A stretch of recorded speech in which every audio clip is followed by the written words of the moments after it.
Across the country, working people are facing increased adversity. Educators under attack for their freedom of speech, healthcare being gutted, and workers stripped of their power. But with every new challenge that arises, so does the courage to overcome it. Our members are proving something no one in Washington can take away. When we organize, we win. We stood firm. Together we fought back, defending and expanding the rights of workers, working families across the state and beyond.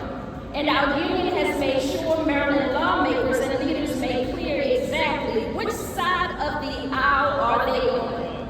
That they will leave no worker behind and protect the people who keep our state running. The past year is proof of what that commitment can deliver. For years, non-tenure track faculty at Maryland's four-year public universities were showing up for their students while barely keeping their heads above water.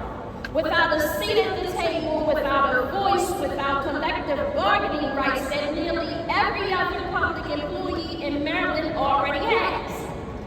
But we didn't accept that reality.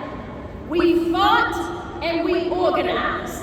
Our educators testified, showing up in Annapolis sessions after sessions and demanding what was theirs.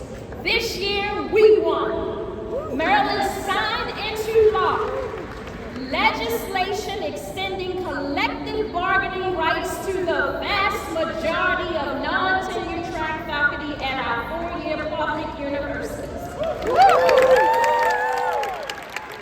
Full-time, part-time, and adjunct faculty who now for the first time have the power to bargain over their wages, their benefits, and the conditions that shape their students' education. And our victories did not stop there.